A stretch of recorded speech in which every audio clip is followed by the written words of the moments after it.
उप मुख्यमंत्री मुकेश अग्निहोत्री ने कहा कि प्रदेश सरकार ने पर्यावरण संरक्षण और वन प्रबंधन में जनभागीदारी को प्रोत्साहित करने के लिए राजीव गांधी वन संवर्धन योजना शुरू की है। इसके अंतर्गत महिला मंडलों, युवक मंडलों, स्वयं सहायता समूहों और अन्य पंजीकृत सामुदायिक संगठनों को वनीकरण गतिविधियों से जोड़ा जाएगा। योजना के तहत बंजर भूमि पर फलदार पेड़ लगाए जाएंगे, जिससे पर्यावरण को संवारने के साथ साथ स्थानीय लोगों को रोजगार के अवसर भी प्राप्त होंगे।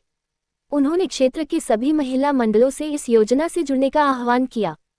वे रविवार को ऊना जिले के हरोली में जल शक्ति विभाग के निर्माणाधीन विश्राम गृह के परिसर में आयोजित 76वें वन महोत्सव के अवसर पर जनसभा को संबोधित कर रहे थे।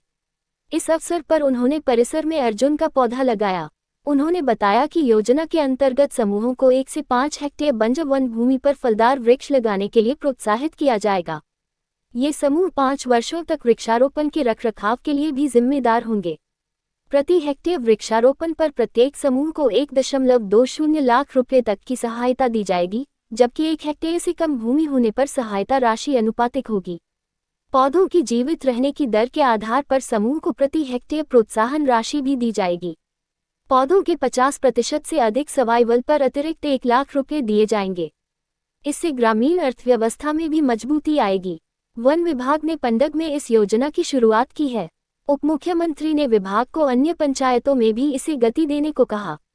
वहीं उन्होंने जल शक्ति विभाग के अधिकारियों को विश्राम गृह के कार्य को 15 दिसंबर तक पूर्ण कराने के निर्देश दिए और उससे पूर्व परिसर में वन विभाग के सहयोग से योजनाबद्ध पौधारोपण करने को कहा। उप मुख्यमंत्री ने कहा कि सरकार बड़े प्रजाति के पेड़ों को कटने से बचाने के लिए कटिबद्ध है।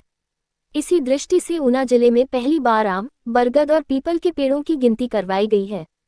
वन विभाग की रिपोर्ट के अनुसार जिले में कुल 46,425 बड़े पेड़ हैं, जिनमें 40,827 आम, 3,538 पीपल और 2,060 बरगद के पेड़ शामिल हैं।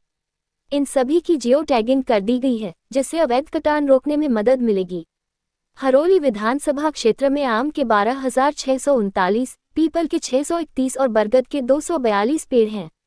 उप मुख्यमंत्री ने कहा कि फोकस इन प्रजातियों के संरक्षण और विस्तार पर है और इसके लिए पूरे समाज को मिलकर कार्य करना होगा।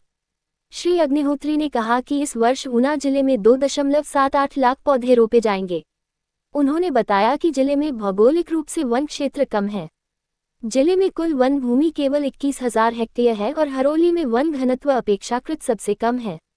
इसे बढ़ाने के लिए वन विभाग को योजनाबद्ध तरीके से कार्य करने के निर्देश दिए गए हैं। उन्होंने बताया कि वन विभाग की बायोडायवर्सिटी योजना के तहत हरोली में 20,000 खैर के पौधे भू मालिकों को मुफ्त आवंटित किए गए हैं। इसके अलावा बरगद, पीपल, शमी और बिल प्रजाति के 831 पौधे भी लगाए गए हैं।